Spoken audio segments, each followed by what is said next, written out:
परम पूज्य गुरुदेव और वंदनीय माता जी की चरणों में कोटि कोटि प्रणाम। आप सभी को प्रणाम। पुस्तक सच्ची घटना पर आधारित है। इसका नाम है अद्भुत आश्चर्यजनक किंतु सत्य। आज हम सभी सुनेंगे आस्था से मिली संकट से मुक्ति। यह कहानी है श्याम बाबू पटेल, बादलपुर, उत्तर प्रदेश। वो कहते हैं, मेरे बेटे को अक्सर पेट में दर्द रहता था। थोड़ी बहुत इधर उधर की दवाइयाँ से वह ठीक भी हो जाता था। किसी ने सुझाया डॉक्टर को दिखा दो ताकि अच्छे से इलाज हो जाए। कई बार ऐसी लापरवाही से अंदर ही अंदर गंभीर बीमारी पकड़ लेती है। मैंने भी सोचा दिखा ही दूँ, पर बात टलती गई। एक दिन इतना असहनीय दर्द शुरू हुआ कि वह छटपटाने और रोने चिल्लाने लगा। रविवार का दिन था। अधिकतर क्लिनिक और दवा की दुकानें बंद थीं। मजबूरन मुझे दोपहर की उस कड़ी धूप में उसे साइकिल पर बैठाकर डॉक्टर की खोज में निकलना पड़ा। Doctor G.L. कुशवाहा, जो अभी नए डॉक्टर थे, मेडिकल कॉलेज से हाल ही में पढ़ाई करके आए थे। उन्होंने उसे सामान्य तौर पर देखकर दवा दे दी। जब बच्चा दवा खाता तो थोड़ी देर के लिए दर्द कम हो जाता। एक हफ्ते तक ऐसा ही चलता रहा।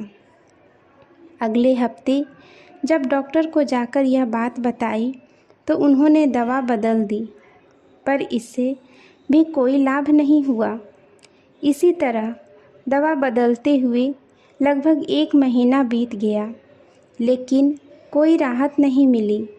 डॉक्टर साहब ने चिंता जताते हुए उसे किसी नर्सिंग होम में ले जाने की बात कही और इसके लिए एक सीनियर डॉक्टर के पास भेजा।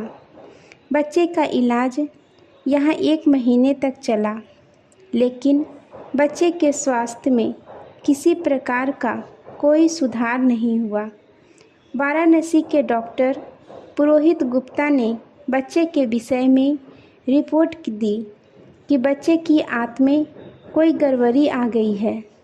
बच्चे का इंडोस्कोपी कराया गया, जिसकी रिपोर्ट करीब 15 दिन के बाद मिलनी थी। बीच बीच में बच्चे की हालत काफ़ी नाजुक हो जाती। कभी पेट में दर्द होता, कभी सिर में दर्द होता। शरीर सूख कर कंकाल की तरह हो गया था। हम सभी बच्चे का दर्द देखकर बहुत परेशान थे। बच्चे के इलाज में काफ़ी पैसे लग चुके थे। 2.5 महीने बीत जाने के बाद भी स्वास्थ्य में कोई परिवर्तन नहीं आया। बार बार ऑफिस से छुट्टी लेने के कारण परेशानी और बढ़ गई। आर्थिक स्थिति बहुत कमज़ोर हो गई थी। मन मस्तिष्क भी थकने लगे थे।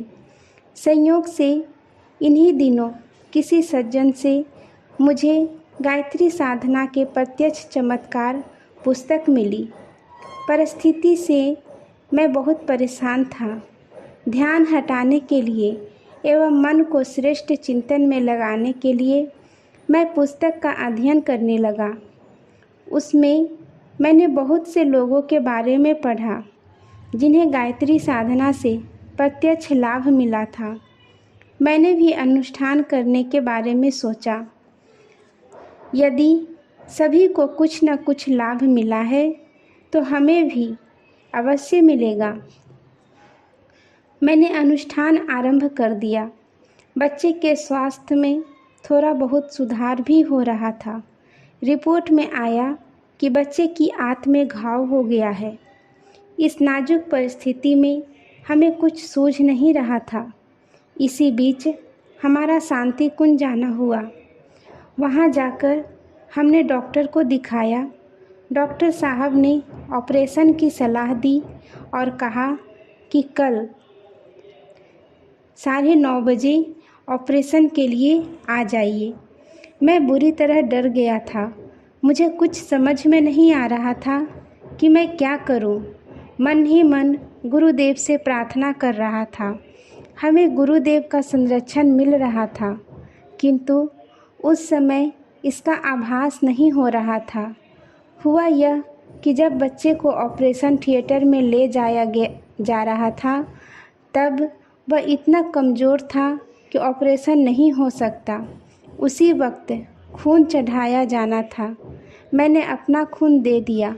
खून चढ़ते ही बच्चे को बुखार आ गया और बच्चे का ऑपरेशन नहीं हो सका। अगले दिन देखा गया कि बच्चा धीरे धीरे स्वस्थ हो रहा है, तो डॉक्टर साहब ने कहा कि अब बच्चे को कोई दवा नहीं दी जाएगी। ऐसा क्यों कहा, उस समय पता नहीं था। वास्तव में गुरुदेव की चेतना सूक्ष्म रूप से बच्चे का इलाज कर रही थी। धीरे धीरे बच्चा स्वस्थ हो गया। घर की परिस्थिति भी सामान्य हो गई।